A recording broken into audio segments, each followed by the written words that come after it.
Halo Mams, apa kabar semuanya? Semoga semuanya sehat-sehat ya, apalagi di tengah pandemik seperti ini. Kenalkan, saya Dr. Fitria, saya dokter umum dari Klinik Mutiara Cikuta. Jangan lupa ditonton ya videonya sampai habis. Hari ini kita akan bahas tentang alergi.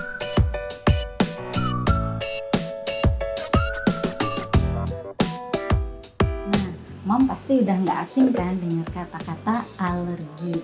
Hari ini saya akan bahas tentang alergi nih Moms. Mulai dari pengertiannya sampai bagaimana cara menangani alergi itu sendiri.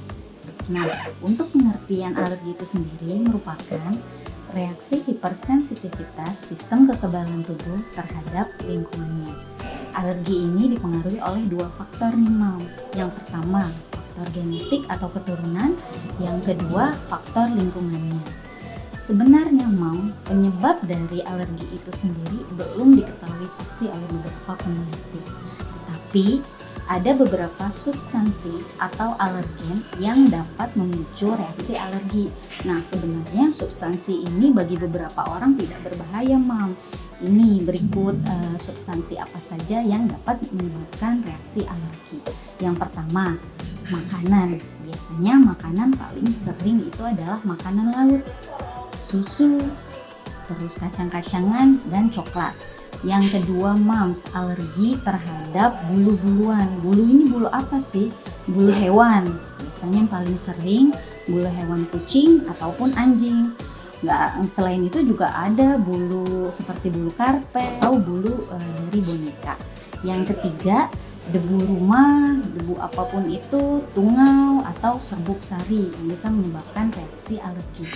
Untuk yang keempat, bisa dari obat-obatan, alergi pada obat-obatan yang kita konsumsi. Selanjutnya yang kelima, ada alergi dari bahan kimia seperti sampo, sabun, deterjen ataupun parfum. Dan yang terakhir bisa terjadi dari gigitan serangga. Nah, Moms pasti bertanya-tanya kan, siapa saja sih yang bisa terkena alergi?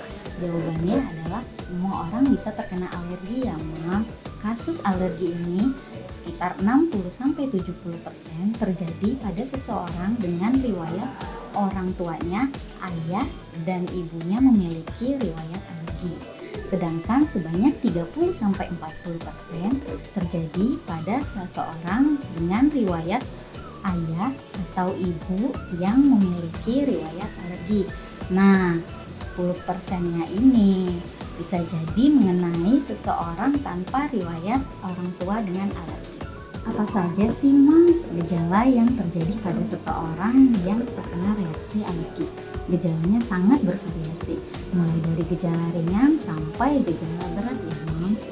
Contohnya seperti gejala yang pertama, ruam kemerahan pada kulit disertai dengan rasa gatal dan juga ada yang bentol-bentol.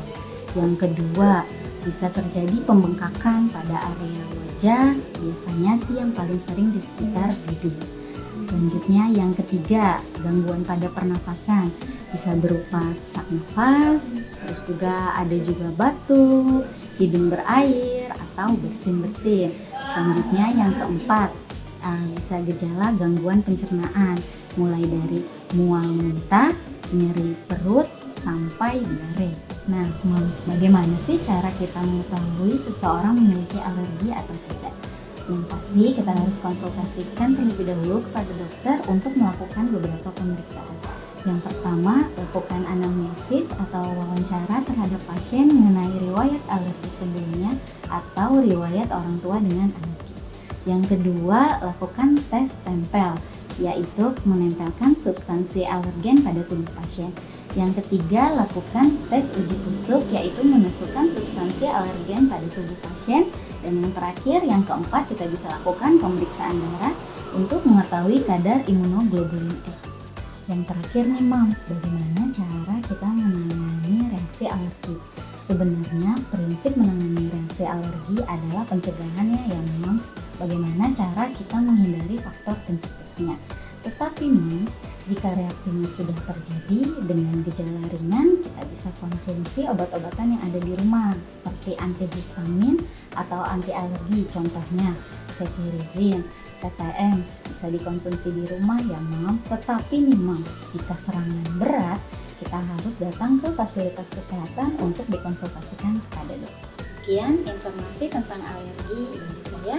Jangan lupa di like jika suka dengan video ini, komen jika ada sesuatu yang ingin ditanyakan, dan jangan lupa di subscribe channel kami supaya tidak ketinggalan konten video selanjutnya. Sampai jumpa!